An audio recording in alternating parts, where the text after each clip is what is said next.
కొందరికి పబ్లిసిటీ పిచ్చి ఉంటది కదా అని అంటే వాయమ్మనే అడుగు తీసి అడిగేస్తే చాలు ఫోటో అన్నది ఏమంటారు, వీడియోలు అన్నది ఎంచుకుంటారు. ఇక వీటిని సోషల్ మీడియాలో పోస్ట్ చేసుకొని వీటిని చూసుకుంటా మురిసిపోతారు. కొందరైతే పెద్ద పెద్ద లీడర్లు కూడా కెమెరా బంద్ పెట్టిందంటే చాలు సప్పుడు చేయకుంటారు. మళ్ళా కెమెరా ఆన్ చేస్తే చాలు పర్ఫార్మెన్స్ మొదలు పెడతారు. ఓ ఈ మాటలిని నేను చంద్రబాబు గురించి ఇట్లా మాట్లాడుతున్నానేమో అనుకునేరు. కాదుల్లో ఇంకో గీ అన్న గురించి. అబ్బబ్బబ్బబ్బా ఇంత కట్టం చేసే మనిషి తెల్ల బట్టలు వేసుకొని కూడా చెమటంతా అడుపుకుంటా మరీ సిమెంట్ మాలు పోస్తుండు కదా.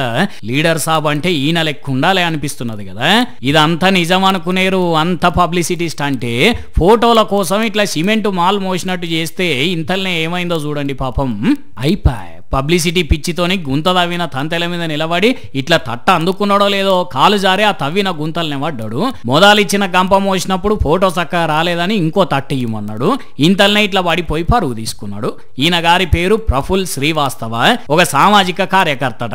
మధ్యప్రదేశ్ రాష్ట్రం సియోనిలో గుడి కట్టే పనులైతుంటే అగో అక్కడికి పోయి ఆడ పనిచేసేటోళ్లకు సాయం చేస్తున్నట్టు ఫోటోలకు పోజులు ఇద్దాం అనుకున్నాడు. కానీ ఒకటి అనుకుంటే ఇంకోటి అయినట్టు ఇట్లా పడిపోయింది అన్నట్టు. అందుకే పని చేస్తే చెయ్యాలే లేకపోతే లేదు. కానీ ఇట్లా పబ్లిసిటీ కోసం పనిచేసినట్టు బిల్డప్ లేనులా చీప్ పబ్లిసిటీ కాకపోతే